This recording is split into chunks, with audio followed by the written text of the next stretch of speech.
Class 12th के प्यारे बच्चों नमस्कार। क्या हाल चाल है? ठीक है ना? परीक्षा की तैयारी बढ़िया चल रही ना? अब पेपर का काउंटडाउन शुरू हो चुका है। जबरदस्त तैयारी के साथ उतरिए और इन नेम रिएक्शन को जरूर याद करिए, क्योंकि जो नेम रिएक्शन मैं बता दे रहा हूं यही नेम रिएक्शन परीक्षा में आएंगी। बहुत ही इंपॉर्टेंट है, इनको छोड़ना मत।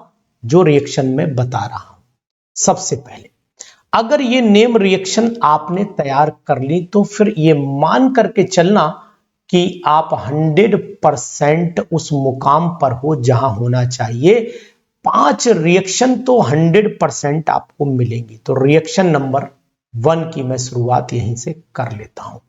रिएक्शन नंबर 1 क्या कहती है और कौन सी रिएक्शन एग्जामिनेशन में आने की संभावना पूरी बनेगी, इस पर ये हर पॉइंट बहुत महत्वपूर्ण होगा।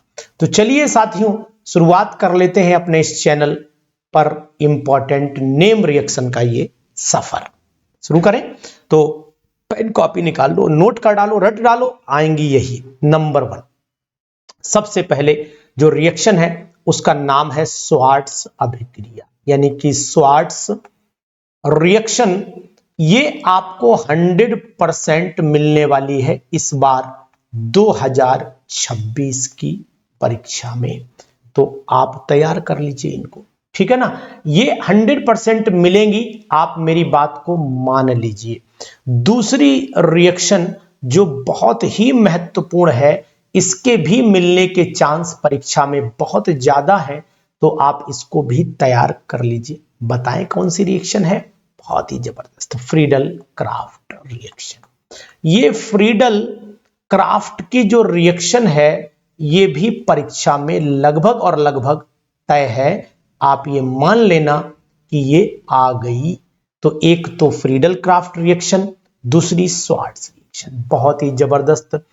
तीसरी जो अभिक्रिया है वो भी बहुत ही इंपॉर्टेंट है, आपकी परीक्षा में रखी हुई है, जिसका नाम है रीमर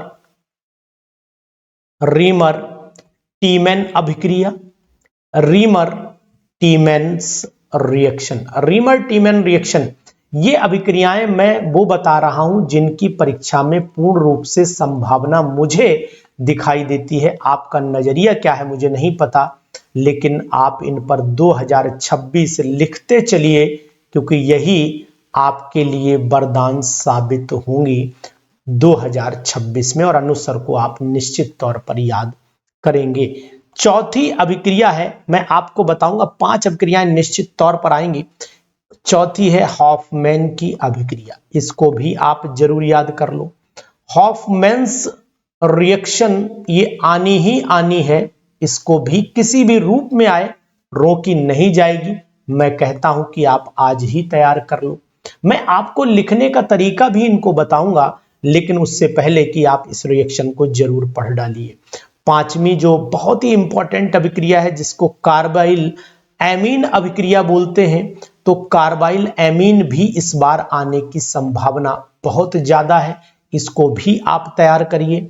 और छठी अभिक्रिया जो मुझे समझ में आ रही है वो कौन सी है, वो भी आप समझ लीजिए, निश्चित है इटार्ड अभिक्रिया। ये अभिक्रिया भी, इटार्ड रिएक्शन, बहुत इंपॉर्टेंट है 2026 की परीक्षा के लिए। और सातवीं अभिक्रिया है जो भी बहुत इंपॉर्टेंट है, जिसका नाम है एल्डोल संघनन, यानी एल्डोल कंडेंसेशन। ये सब अभिक्रियाएं वो हैं जो परीक्षा में आपको दर्शन देंगी, और निश्चित तौर से आप 100% सफलता के प्रतीक के झंडे जरूर गाड़ेंगे। और एक है अभिक्रिया जो भी आ सकती है, कैनिज़ारोज रिएक्शन। कैनिज़ारोज रिएक्शन भी बहुत ही इंपॉर्टेंट है। और लास्ट में 2 अभिक्रियाएं भी बताऊंगा, ये अभिक्रियाएं भी आप याद कर लीजिए। नवी अभिक्रिया है जिसका नाम है वुड्स फिटिग अभिक्रिया। वुड्स फिटिग को भी आप बिल्कुल रट लीजिए कि वुड्स फिटिग आपकी आ सकती है परीक्षा में। और 10वीं अभिक्रिया जो बहुत ही इंपॉर्टेंट है, इसके भी आने की संभावनाएं बहुत है, जिसका नाम है कोल्बेज रिएक्शन। तो अगर आप इन रिएक्शन को, वैसे तो अभिक्रियाएं और भी हैं, लेकिन मेरे हिसाब से अगर ये 10 अभिक्रियाएं याद कर लेते हैं ना आप, तो निश्चित तौर से आपको इन 10 अभिक्रियाओं में से कम 4 या 5 अभिक्रियाएं निश्चित मिलेंगी जिन पर मैंने 2026 आज लिख दिया है। तो प्यारे बच्चों, वैसे तो अभिक्रियाएं बहुत हैं, लेकिन आपको ये अभिक्रियाएं तो निश्चित तौर पर करनी है, रोकनी नहीं है। स्वार्ट्ज अभिक्रिया, फ्रीडल क्राफ्ट अभिक्रिया, रीमर टीमैन अभिक्रिया, हॉफमैन अभिक्रिया और साथ में कार्बाइल एमीन इटार्ड एल्डोल संघनन, कैनिजारो और वुड्स फिटिक, और साथ में एक फिटिक अभिक्रिया चाहो तो और बढ़ा लो, मेरे हिसाब से एक फिटिक आप और बढ़ा लीजिए।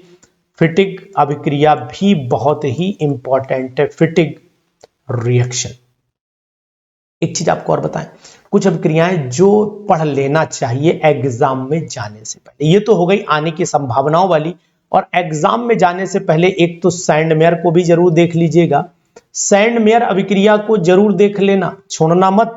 और 13वीं अभिक्रिया जो है वो आपकी गैटरमैन कैटरमैन अभिक्रिया। एक तो गैटरमैन और एक सैंडमेयर कोच अलग है, ये रिएक्शन आप देखने ला। और 14वीं रिएक्शन जो आपको संभावित बन सकती थी, जो इंपॉर्टेंट है, देखते जाइएगा, गैब्रियल थैलीमाइड। गैब्रियल थैलीमाइड अभिक्रिया ये भी आप जरूर देख लेना, इसकी भी संभावना हो सकती है।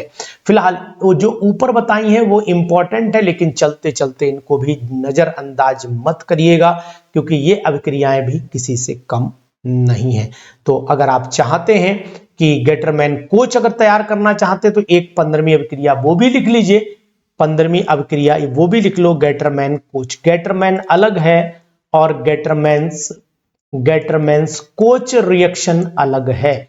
इन अभिक्रियाओं को करते रहिएगा, और अगर किसी अभिक्रिया में दिक्कतें आएंगी तो उसके लिए अनुसार आपके साथ में है।